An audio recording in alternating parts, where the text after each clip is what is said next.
This is a Little Empire podcast. We're doing a mini festival with your favourite shows in Auckland, New Zealand on February 25th and 26th.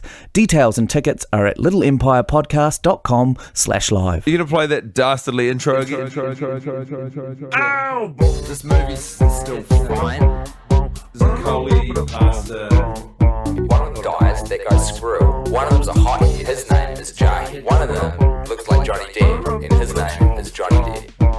Classic Maximum Joseph. You forget that films are supposed to have a point. Hello and welcome to the worst idea of all time episode. I already forgot, you just told me. Episode 39, did you say? You, in a land of dreams, Tim, it would be episode 39. I don't know what fucking planet you live in or country you are currently standing in whereby you think we have blitzed through 5 weeks of this project. It is episode 34. Yeah.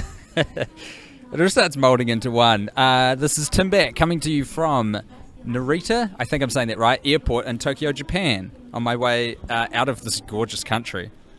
Most wonderful, and it's me, Guy Montgomery, broadcasting live from my lounge in Greylin, Auckland, New Zealand.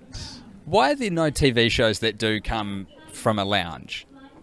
You know what I mean? Because they always try and recreate the set of a lounge. But no one's making a TV show that's beaming out. Do you know from their how lounge. long it took me as a child to wrap my head around the concept of sets?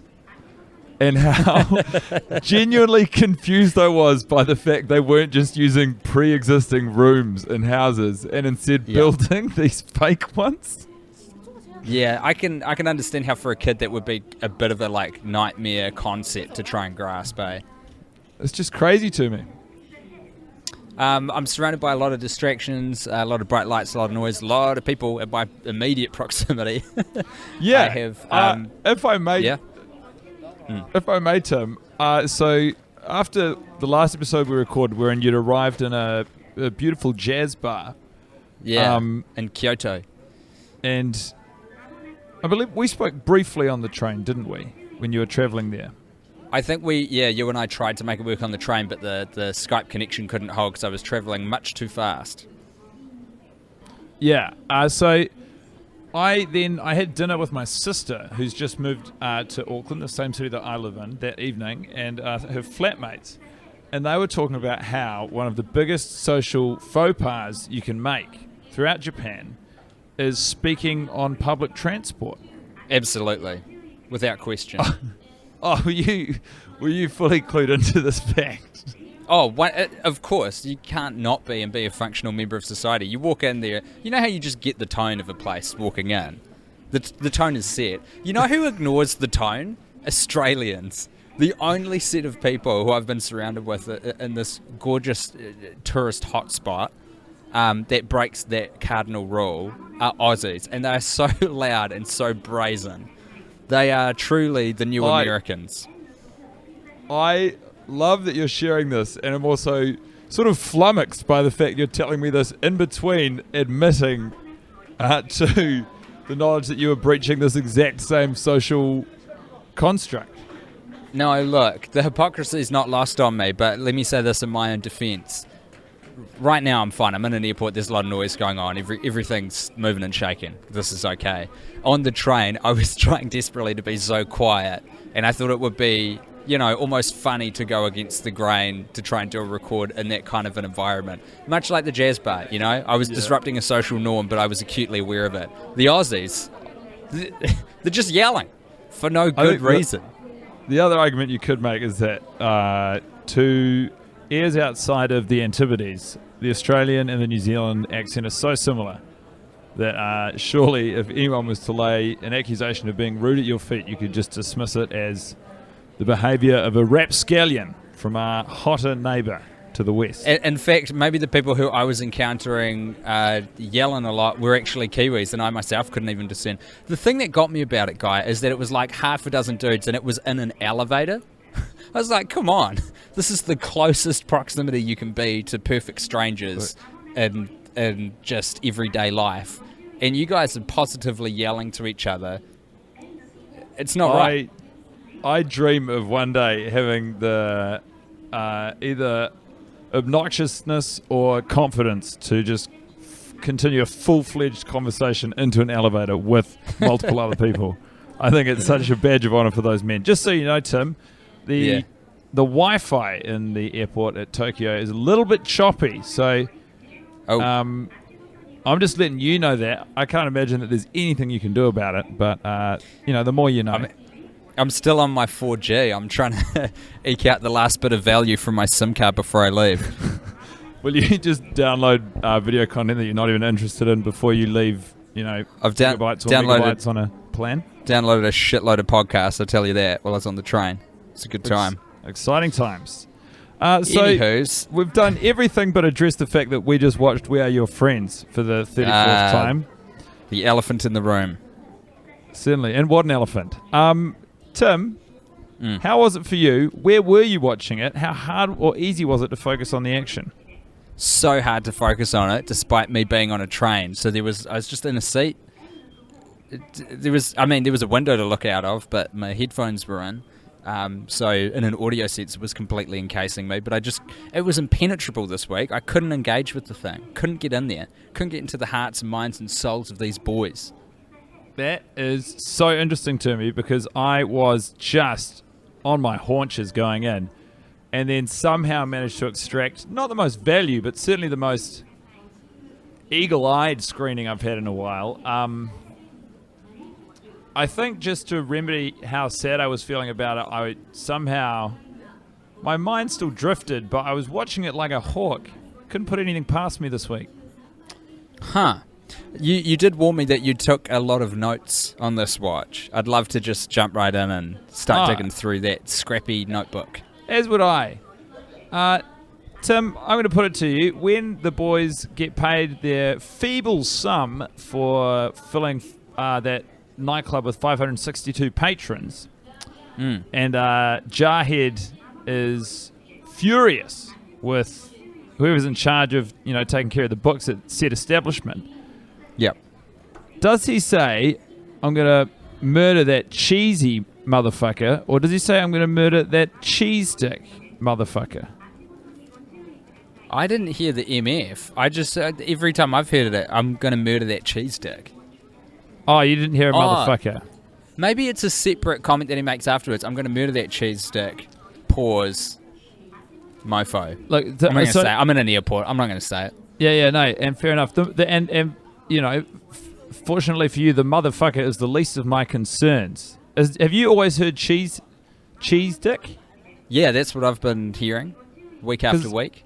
Quietly between you and me and anyone who's catching this audio, I once again returned to the familiar shores of my slightly illegal, slightly German stream of the film. Uh-oh. And in the captioning, it said cheesy.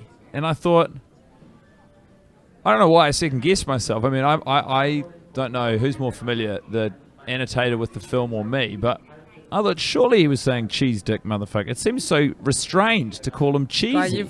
You've got it. Back yourself, baby. You got to back yourself out there. I'm worried about you. You're starting to lose confidence in yourself. And if you don't have that, what are you left with? Nothing. Don't trust the German stream that you found illegally online with some random closed captioning. Trust your own heart. It's easy for you to say that, Tim. You're probably watching a beautiful, crisp version, legally acquired. But I'm over here, paranoid, second-guessing the very behaviour which has led me to watching movies on illegal German streams. Because the other thing that happens is when it's a technique deployed only occasionally, but you know how Zaccoli occasionally will flip into narrator mode and the words that he's saying will appear on the screen. Yep, so does Paige. He gets that magic power as well. Paige certainly gets that treatment, and let me tell you, I'm very excited to share my learnings about that with you this week. But before I do that, so when Zaccoli says we've got the best sushi in America, we've got the best sushi in the Western Hemisphere, and it's always at the strip mall. The words that blare up on the screen, which are ostensibly written in German, are shopping mall. And then that got me wondering whether or not the term strip mall is international or if it's just American, because I remember that was another thing when I was younger. I had trouble understanding what the service provided at a strip mall was. Yeah, I don't think I knew what a strip mall was really before this film. It was something I'd heard of. Oh, actually, it was probably us going to LA. But I don't think I was familiar with the concept before actually seeing it in the flesh. And that was at the ripe old age of 20, whatever, 7, 6, something. Yeah, it's certainly. I don't know. I was just swimming in these German, conundrums throughout the film. Yeah, it's pretty weird that it's thrown you so off base, mate. And also that you thought it warranted writing down. Because I've got to say, for me, not top content. Not only did I think it was worth writing down, I thought it was worth reading aloud to you after the fact. Yeah, I hear you. And whether or not you think this is relevant or good content, it's certainly undeniably how I was and am feeling after this experience with the film. More excitingly, I would never question that. More excitingly on the German front, what I did wind up with was Paige's speech annotated for me. What's going on over there, guys? Sorry, Tim. I've just lost my headphones. It would have sounded quite harrowing for you. The inspirational speech, the world famous mouthful of concrete, dick full of diamonds. Yes. Pep talk. I got given a German translation of how to say, I do not believe in anything that is not concrete. And let me tell you, it makes for a very powerful sounding and looking message. Can you please recount it for me? Verlasse ich mich auf nichts, das nicht konkret ist. Oh boy. That's good. See, that's a keeper. That's a hell of a note. Can you give it to me one more time, Guy? With supreme pleasure. Verlasse ich mich auf nichts, das nicht konkret ist. Bloody good stuff. German is a powerful language, isn't it?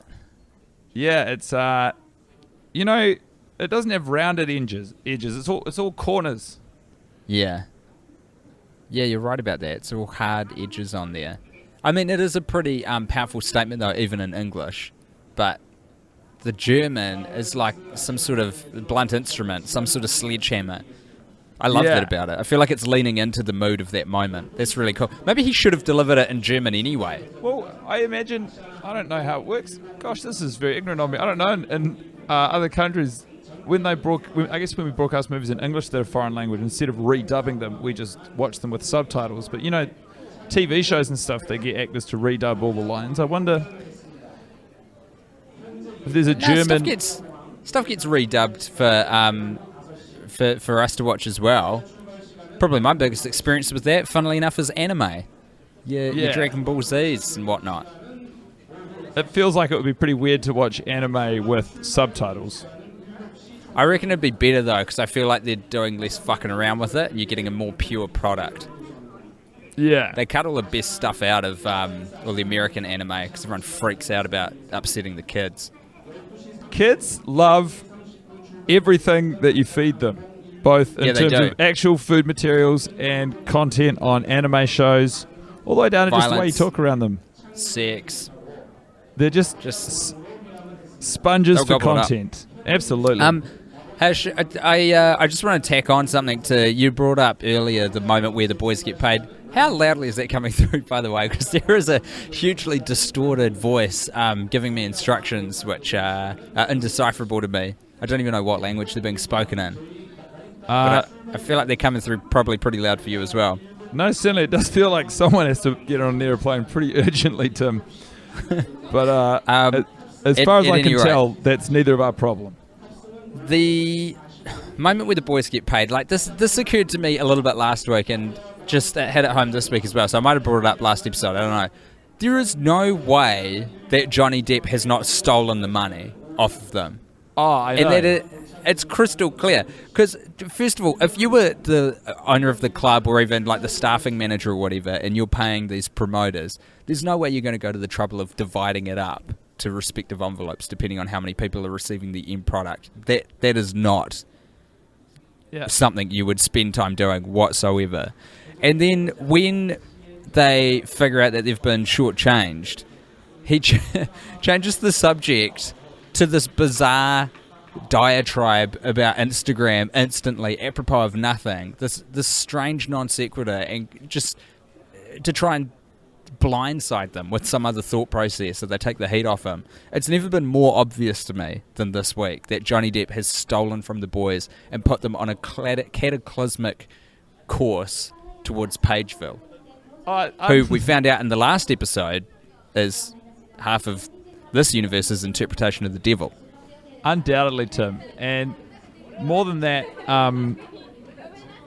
I think... oh, no. More than that, I've actually lost my train of thought entirely, because what you said in the middle of that was we received on the Facebook page, in between watching the movie and waiting for you to clear customs in Japan, our first voicemail sent through as a message. We have literally never received one of those. This is really friend zone territory, but I'll allow it. Did you ever listen to it? Yeah, I did. And it was just a guy called David, who'd previously sent us one message saying that he was just a fan of the podcast. And it's like 37 seconds long, and it's just him substantiating and supporting your claim that Paige is the devil from last week. Ah, yes, please. Would you like me to play that for you? Can you somehow? I can have a go, yeah. Okay, let's try. Oh, actually, no, this is going to be confusing.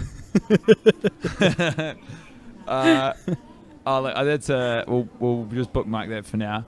But absolutely, he does. He comes out there with less money than they have, and I got to say, I think you can trace it back to the fact that the drug dealing game is falling apart at the seams for him. I think he started taking more than he's been selling. He's got to move a lot of money around. He's panicked.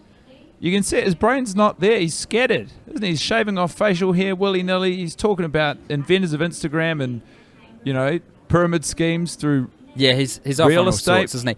And do you know what I noticed this week as well is when we're at the PCP party, what is prominently positioned behind Zaccoli but a goat skull? Prominent iconography from Satanism. No doubt. And then another thing I noticed about Paige's business this week was, are they trying to bury the lead a bit? Like, because the first scenes you see of Zaccoli, them working there, it's all it's a sham, but also it's not overtly a sham. It's like, we help people who need our help. Don't ask questions. I fuck diamonds. See you later. And he's all in German, which is... Hey, also, this is another... This will be brief. Just akin to that Johnny Depp comment I made before. Okay, I've listened to it twice in a row now with headphones. There is no way he is saying anything but fuck a diamond. That shit's forever. Like, there's no other possible reading of it. Oh, this is... I appreciate that you've finally, convinced yourself that's what he's saying. I have firmly believed that for as long as it's been detected. But, there's a difference between us goofing off and reinterpreting something. There's no other way to hear what he is saying. The sounds that his mouth are making, that's what he's saying, undeniably. In fact, I would love to see what the German stream threw up for that particular phrase. I didn't observe that this week, so I can't report to you, but maybe another time. Got it. Sorry, anyway. I can't quite remember. All I was saying is that Johnny Depp has started taking his... Oh, no, they've buried the lead in at Gold Star Reality Solutions.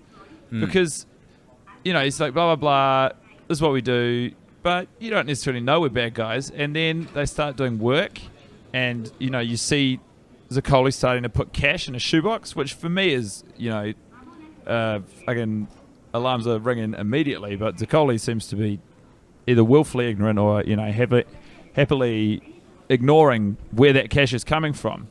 And then the first few times you see him put the money in the shoebox, like the music that's supporting it is buoyant and triumphant. It's like, whoa, he's making music, he's making money. Look at Zac Efron go. And then after he guiltily takes $15,000 for sitting in a room while Paige just absolutely bends this poor homeowner over it and just fucks the shit out of them, he puts the money in, and suddenly he's glum, the music's glum, and it's sort of like, this is supposedly the moment of realization that, hey, the money comes out of somewhere, and maybe this job I'm holding down ain't so crash hot. Maybe this movie should have tried to do that with everything. So it's like, gives you this triumphant moment of seeing Zaccoli being successful in his employment and at business, then pulls back and reveals that money's coming from somewhere, shows you the sweaty heights of what it means to be at an EDM festival, shows you, I guess it does show you the grim reality of Squirrel dying of a drug overdose, shows you the euphoric experience of falling in love and just wanting to pash someone right in the face, and then pulls back and reveals that sometimes a guy who knows Brazilian Jiu-Jitsu or Muay Thai will slam you down on some bathroom tiles in a strip club. You think all the action could be or could have been a more powerful metaphor for the highs and lows of that party boy, just of life, just of everything, I think. An even broader metaphor. Absolutely, just a whole permeating philosophy. The theme of this film is every coin's got two sides, you know? Every diamond has many facets with which to fuck. Yeah. I hear what you're saying. I think the problem with that idea is no lesson is learned.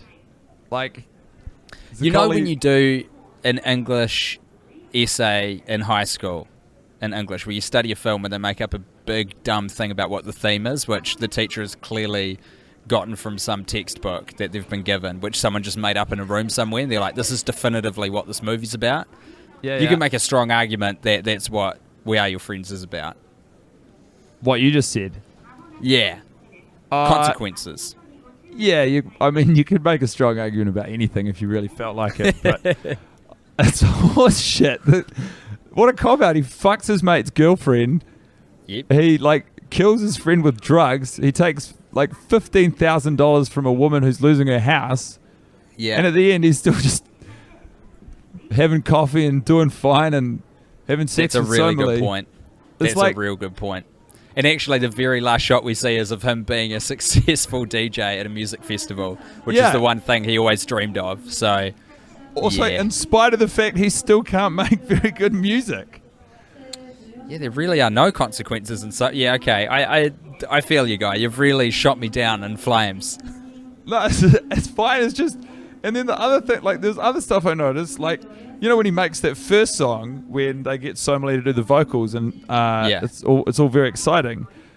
I think it was even one of our shining lights one week, maybe mine. There's a scene in that sort of montage where he's at home listening to the song on his headphones in his room and dancing by himself. Yes, it's awesome. This is a Zaccoli dance. Do you want to know what's even more awesome? What? There are definitely, because I triple checked this week, there are definitely two people fucking in his bed behind him while he's got his headphones on and is dancing facing the other way. What? There's what movement. Are you talking about? There are figures in the bed. Go back, watch the tape. You watch the tape and you tell me that there aren't people in that bed fooling around. Speaking of bearing the lead, if what you're saying is true, how did you not start the episode with this revelation and instead took me on some winding path about German translations? Look, it comes out how it comes out, baby. Don't you tell me how to run my conversation. Is that true, though? No goofing. No goofing. That is amazing. It is amazing because it begs the question, first of all, does he know he's there? Second of all, has he come back to host a threesome and then been kicked out? And his reaction to that is, I will face the other way and not listen to a fucking thing for as long as it takes you guys to do this. I'm blown away by that. So is it like a little mini orgy scenario while he's just got what do you think this is? It supposed to tell us that the song is so good that he is so into it that he won't even note it, because that's got to be the most intense thing. Two things: one, you being in the same room as two people having vigorous relations, or number two, being in a bathroom where someone is taking a horrific noisy dump. That would be the two ultimate tests for me of what a good song can do to you in terms of bring you into your own world. Very interesting two instances, namely because in one of them, there is a very visceral and overwhelming and overwhelmingly negative smell attached. Yeah, that's true. And there's also, more intimacy in terms of space between you and the person taking a shit in a public restroom. Whereas a bedroom as large as the Coley's, he could conceivably be 15 metres away and dancing with no idea what's happening. They could have watched him listening to that song on his headphones for like 15 minutes, being like, I don't think he would notice if we went in there and had sex on that bed. Yeah. Man, I can't wait to see this next watch. Except that means I got to watch the movie again. Once again, this chat of sex and poo seems like the perfect place to take a brief break and see who we're sponsored by this week. Ow! This movie's still fine. I know it. You know it. It's time for our listeners to know it. This week we're sponsored by Audible. That's still right. in it, baby. They are listening to these ads and they're not sending us emails saying they love them, but they're also not sending us emails saying they don't love them, which means I reckon they love them. Audible is the home to all sorts of great audio content. Anytime, anywhere. They got your their cue. Amazon money. So what they've been able to do is assemble an unparalleled library of online audio content. They're most famous for their books read aloud to you by either incredibly talented narrators or the author themselves as God intended. You download these audio files, you put them in your ears, and guess what? You're absorbing a book without having to do the boring task of reading something. But not only that, they've got periodicals, they've got articles, they've got all sorts of on-demand entertainment, audio-based, for you to enjoy at your leisure. This week, I've been in Japan. I'm in Japan right now. And an author that my girlfriend is very fond of, Guy, I think you've read a couple books by this gentleman as well, Haruki Murakami. Oh, yeah. Guess what? He's on there, baby. He's definitely on there. His books are there. You can download them, have a listen to them. Where else would they be? He is The Business. He's got a very interesting book. If you haven't even read any of his fiction, he's got a very interesting book called What We Talk About When We Talk About Running, or What I Talk About When I Talk About Running, sorry. And it's about the marriage of his creative process and his love and sort of the meditative qualities of running. It's sort of biographical, but also a very interesting insight into the mind of one of the world's foremost creative thinkers. Tim? Yes. This great service, if you want to visit it, just if you're curious, all you have to do is visit audible.com/try now. That's audible.com, audible.com/try now. And you will get a free 30-day trial and one free book. And that book is there as well. I just checked.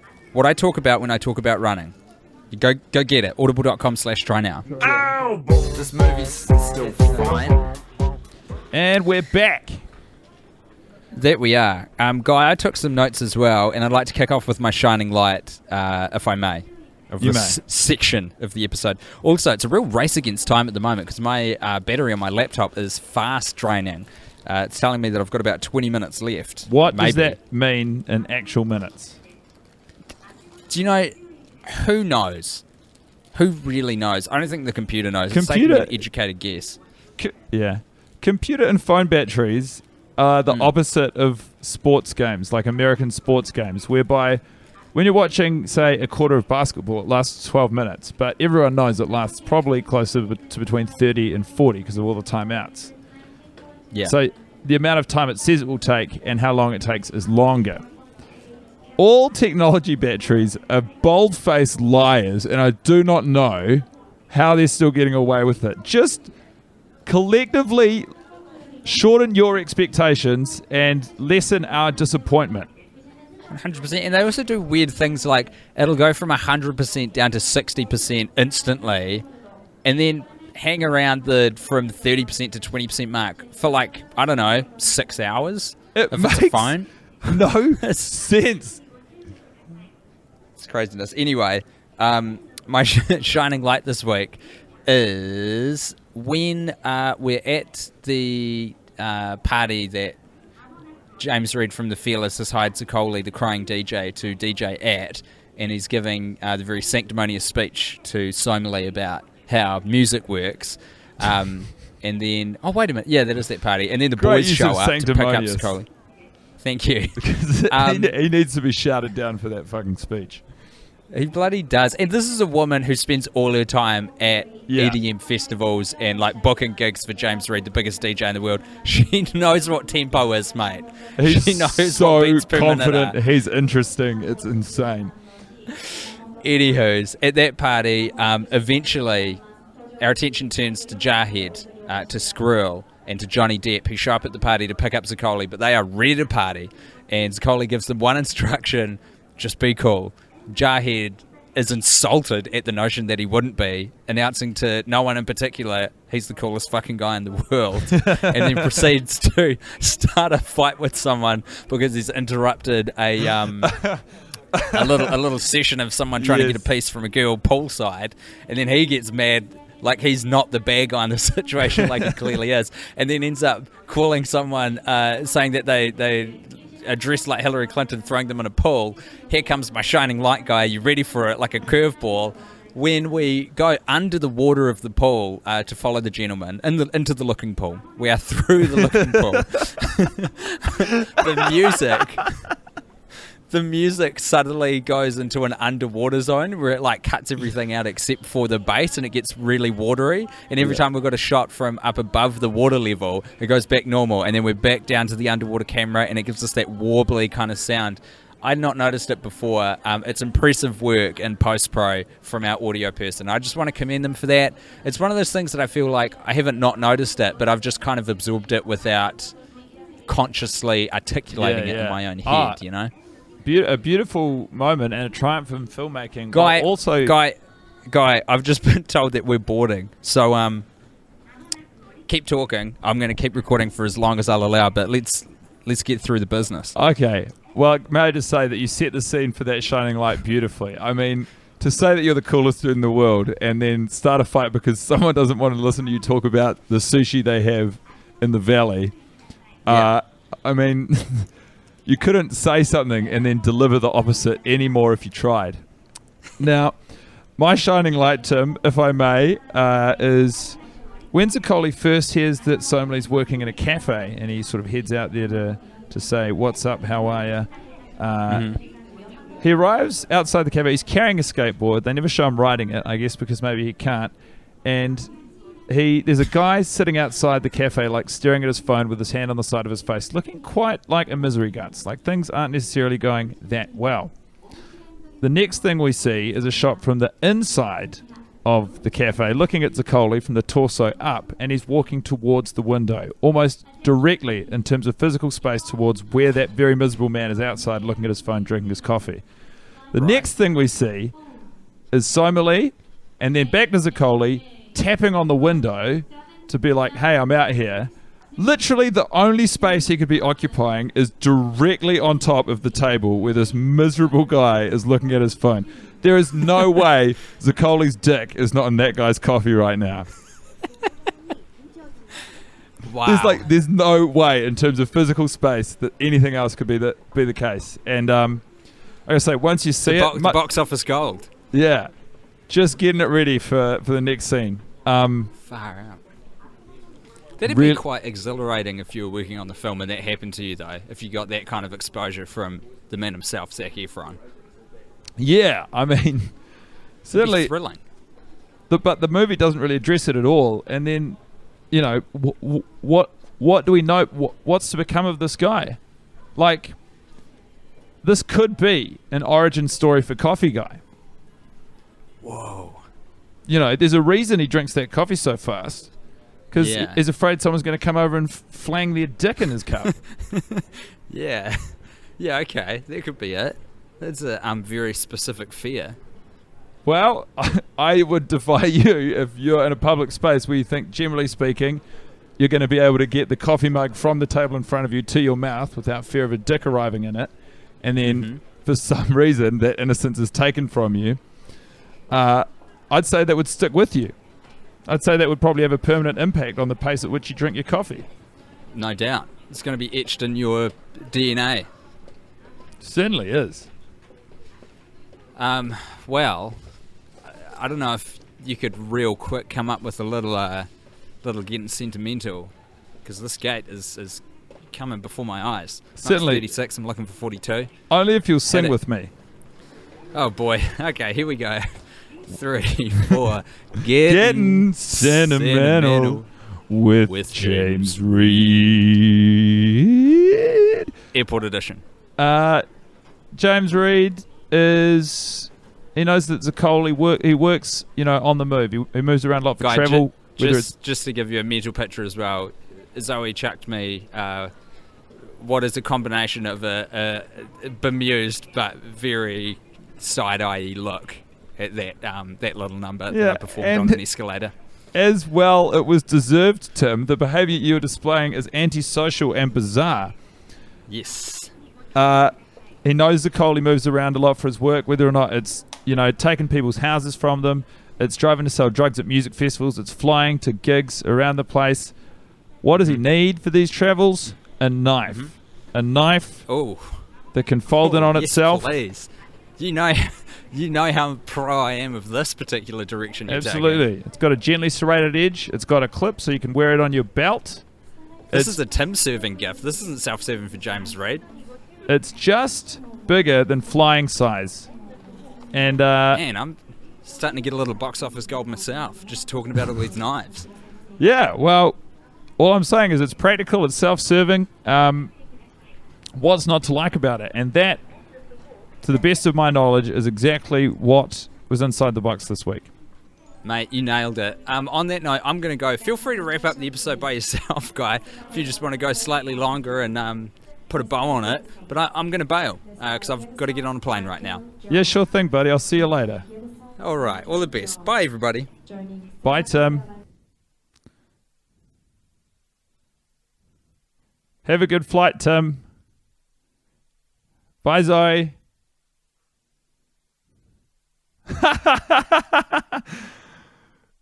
Goodbye. Yeah, you are. For those of you still listening, Zoe just accidentally said, as I said goodbye, Zoe, she said, hi, Tim, bye, Guy, which was a very funny fumbling of names. And to those of you who are interested, I'm going to run on for a little bit longer because there was one other thought I wanted to get out. And with or without Tim, I believe it is my job to share it with you. And there's no one to tell me whether or not we've discussed this before, so, we're just going to go with it. When Zaccoli returns to James Reid's house after everything's out in the open, Squirrel's dead, he's had sex with Somali, he's made a real meal of things, he's sort of got his tail between his legs, and he's saying, Squirrel died, I don't know if it's my fault. And he's beaten up on himself, and James Reid's a mess as well, by the way. He says, I haven't made shit in weeks, which is certainly an ambiguous turn of phrase when you think about it. Because you can say I haven't made music in weeks. You said I haven't touched my laptop in weeks. But I haven't made shit. Certainly opens up the possibility that maybe there are some dietary problems, maybe too much Zaccoli pasta and not enough fiber, preventing Zaccoli's body from functioning in the way he wants it to. This is then followed up by James Reid saying, don't let it be years, suggesting that years and years of alcohol abuse have rendered his colon and bowels redundant. He is literally filling up with shit from the waist up.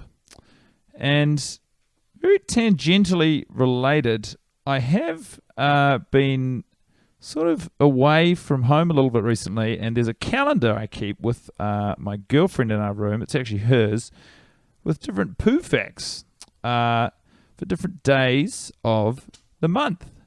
And I haven't read them since Monday, the 6th of February. The first one here is the perilous powder room, which is the most dangerous room in your house. It's the bathroom, with over 230,000 injuries occurring each year in American bathrooms alone. Interestingly, it's far more dangerous for women, whose bathroom injury rate is 72% higher than men's. Well, isn't that something? Take care out there, everybody. Not strictly a poo fact, but certainly something to bear in mind next time you nip off to the bathroom. February 7th is something about flatulence humour, which I will read in Tales from 1001 Arabian Nights. A story entitled The Historic Fart details the legend of a man who flees his country after farting at his own wedding. Upon his return 10 years later, he discovers the legendary nature of his fart. People have come to use the date of his fart to mark other events. Resigned to his fate, the man exclaims, "Verily, My fart has become a date. I shall be remembered forever. I don't know what Tales from 1001 Arabian Nights is, whether or not that's fiction or non-fiction, but certainly a neat little premise for a story. Wednesday the 8th of February. Poop on a rope. For the advent of toilet paper, sailors used frayed rope to wipe. But that's not the grossest part. This is, they all shared one rope. That is truly disgusting. Unforgivably so, I'd almost say. But you're going to make do with what you got. So it's not unforgivable. I retract that to any sailors listening to the podcast who are still alive from the time when you shared a rope to wipe your butt. I apologize for any offense caused. Also, for those of you still listening, I'm up to Thursday, the 9th of February, and I'm going to keep reading these all the way up until we arrive at today's current date, which is Monday, February the 20th. So 11 more of these to go. Do you know toilets and technology? Technology has changed every aspect of our lives, including how we use the bathroom. A full 75% of people admit to using their cell phones while on the toilet, surpassing reading as the most popular toilet time activity, and a lot of them are clumsy. 7 million phones are dropped in toilets annually. I'm going to be honest, of course I use my phone on the toilet because I'm not a maniac who wants to sit there with an idle mind, thinking about how weird the entire custom of using a toilet is, how sort of embarrassed and nervous we get around the concept of using the toilet when it's literally one of the things that unites us all. Friday the 10th of February, bridal shower. Today we celebrate a wedding by throwing rice or confetti, but in some North African weddings, it was considered good luck to throw the urine of the bride instead. Urine may also have played a role in ancient English and Irish weddings. Some historians think the wine that's part of the ceremony today was a replacement for urine in an older tradition. It makes sense. Following on from sort of my very, very lukewarm take on the do you know fact from Thursday the 9th of February, there's something quite primal about it, something quite, an ancient tradition that involves urine that doesn't sound entirely out of place to me. Now, on Saturday and Sunday, we only get one fact shared across the weekend. So, professional porta potty. In medieval Scotland, porta potty was actually a job. A man roamed the city with a bucket and a big cape. Those in need of a bathroom could, for a fee, relieve themselves in the bucket with the cape around them for privacy. That is a good fact and a very enterprising and also vaguely disgusting bit of initiative from some Scottish man. The poo of the month for February, by the way, as told by Monday the 13th of February, is the pebble poo. Between a rock and a hard place, you may sit down at the toilet with aspirations for a large, enjoyable poo, only to have pebble poo, leaving you unsatisfied and unfulfilled. Despite your vigorous straining and the sensation of poo exiting your rectum, in the end there are only a handful of pebbles resting mockingly on the toilet bowl floor. Adding insult to injury are the unwelcome splashes that hit your buttocks as the buckshot hit the water. That is very, very funnily written. Namely because I find it relatable, which might be disgusting to you, it might not. Certainly, though, that's it's not really rooted in science, just lived experience. So for those of you who are curious, by the way, I'm just going to find out. It's just occurred to me, I'm probably breaking some sort of copyright law by reading out these poo facts. So I'm just going to find the name and give them a quick plug. It's difficult to figure out what to Google. Poo of the Day calendar, I guess. I believe the publisher is Chronicle Books.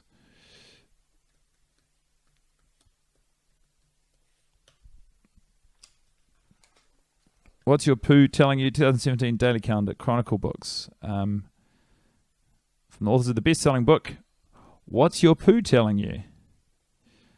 This illustrated calendar is packed with medical info and fascinating trivia. It's by Anish Sheth and Josh Richmond and available for a meager $13.99. I think it's still worthwhile in February. These are a good time. Certainly a great way to learn throughout the year. Tuesday, February 14th, Valentine's Poo, which is not the title. It's just what I called it. Get to step in 17th century Germany. The accepted way for a young lady to end a romantic relationship was to put a bit of poop in her would-be suitor's shoe. There you go. The Germans. So there's this sort of weird comedy trope or cliche that Germans love poo stuff.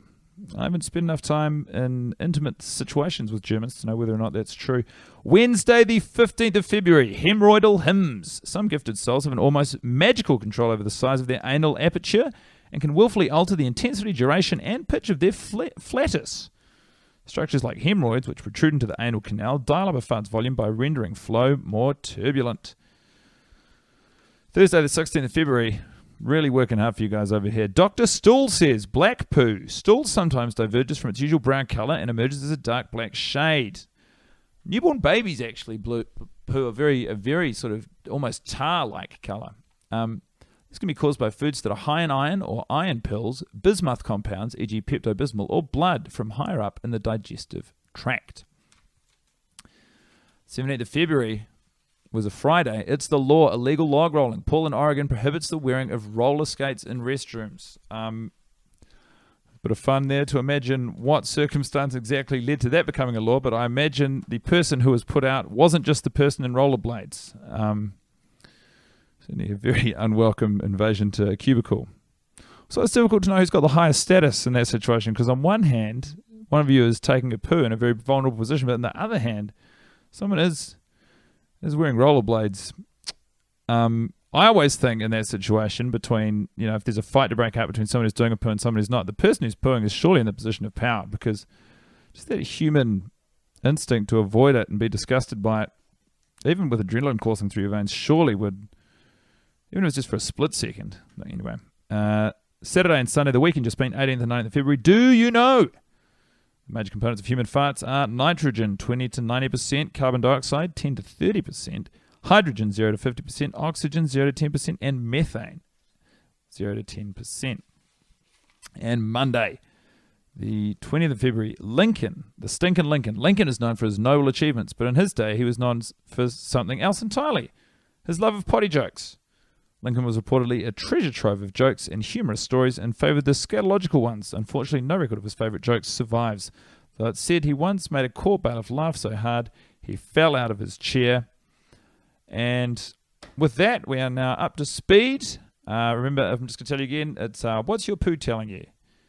By Anish Sheth and Josh Richmond, the 2017 Daily Calendar. For those of you in Auckland who are still listening, please come along to the Podcast Fest organised by Tim through his Little Empire banner. It's happening this weekend on Saturday the 25th of February and Sunday the 26th of February, and all the Little Empire podcasts you know and love will be there. Walkout Boys, Male Gaze, Boners of the Heart, and Ask the Worst of All Time, and a wrestling podcast. I don't know what their name is currently. Lots of good stuff. Tickets are very cheap, only $12 or $35 for the whole shebang. Otherwise, thank you so much for listening. And I will see you soon after I've watched this movie even more. Where will that leave me? Who's to say? Ow! This movie's still fine. There's a collie, pasta. One of them dies, that goes screw. One of them's a hottie, his name is Jay. One of them looks like Johnny Depp, and his name is Johnny Depp. Classic Maximum Joseph. You forget that films are supposed to have a point. Thanks for listening to this podcast. If you're in New Zealand, come join us for the Little Empire Mini Festival on February 25th and 26th in Auckland. All your favourite shows will be there, including The Worst Idea of All Time, The Male Gaze, The Walkout Boys, and Boners of the Heart. Details and tickets at littleempirepodcast.com/live.